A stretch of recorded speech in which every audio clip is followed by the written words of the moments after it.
Assalamualaikum warahmatullahi wabarakatuh. Di video kali ini saya akan menjelaskan mengenai simulasi manufacturing order. Nah, yang pertama kalian masuk dulu ke aplikasi Odoo-nya, lalu kalian klik app. Nah, setelah itu kalian pastikan kalau kalian sudah mendownload modul manufacturing. Kalian bisa search manufacturing. Nah, setelah muncul seperti ini berarti tandanya kalian sudah selesai mendownload. Nah, lalu kita bisa masuk ke modul manufacturing. Kita klik modul manufacturing. Nah, setelah itu kita pilih produk.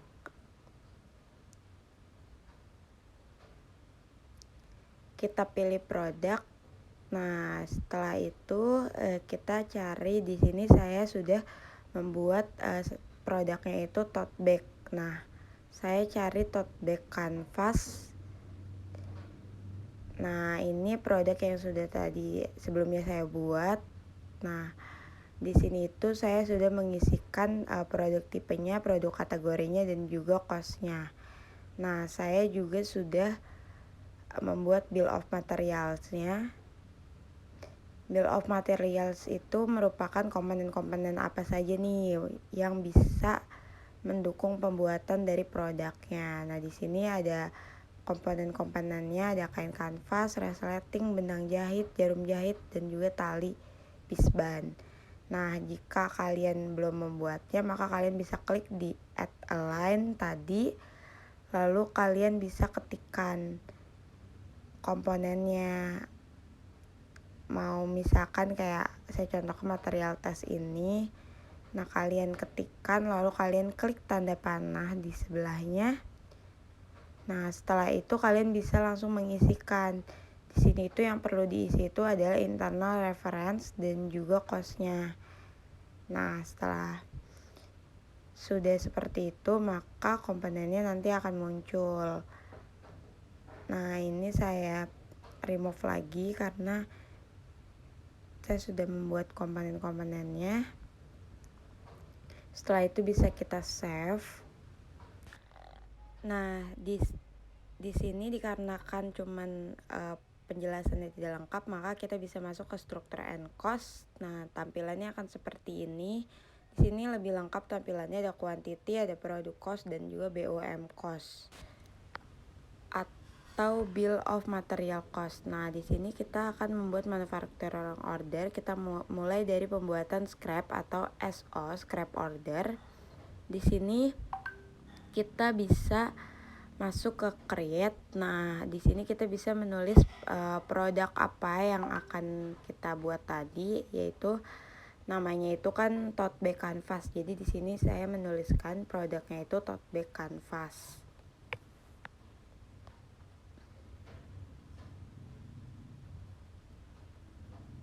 Nah, lalu di save. Nah, setelah itu di validate. Nah, setelah muncul seperti ini kita klik confirm. Nah, maka ini sudah ada SP0002. Nah, lalu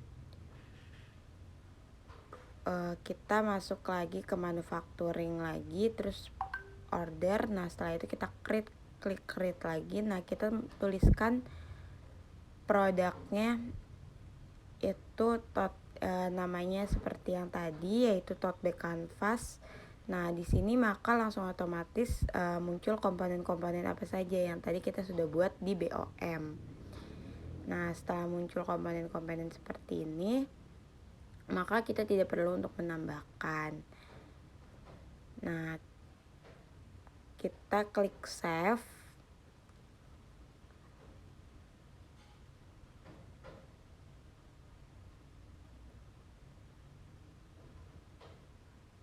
Lalu kita bisa langsung klik confirm. Nah, di sini tertera tulisannya bahwa not available. Itu artinya bahwa semua komponen-komponen yang kita butuhkan untuk pembuatan tote bag ini tidak tersedia.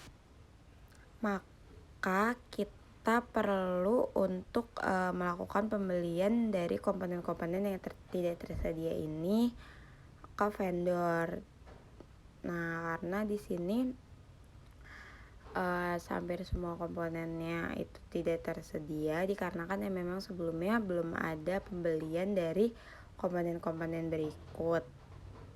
Nah,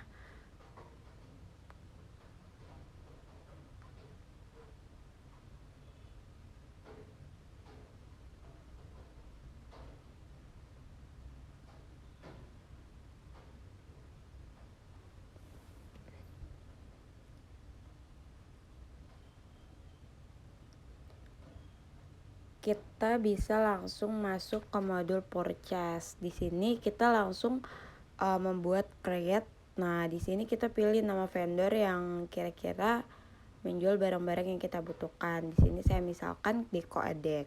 Nah, di sini saya hanya akan mencontohkan membelikan beberapa komponen saja. Yang pertama itu ada kain kanvas, saya membelikan 10 agar untuk stok. Nah, lalu ada translating dan juga tali bisban. Nah, di sini saya juga sudah menggunakan PPN yaitu 11%. PPN terbaru yaitu 11%. Nah, di sini kita save. Lalu kita send by email. Nah, setelah muncul tampilan seperti ini, kita bisa langsung send.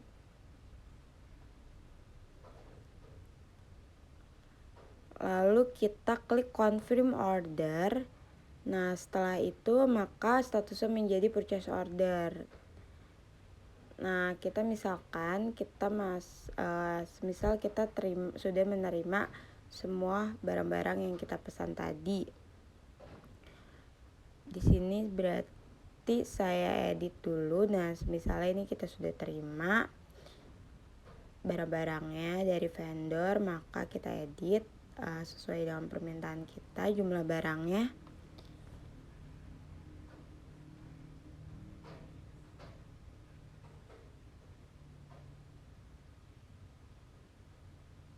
Nah, lalu kita validate.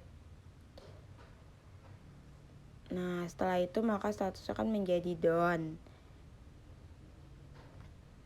Nah, lalu kita bisa masuk ke accounting user. Untuk apa? Untuk melakukan pembayaran dari produk yang tadi kita pesan.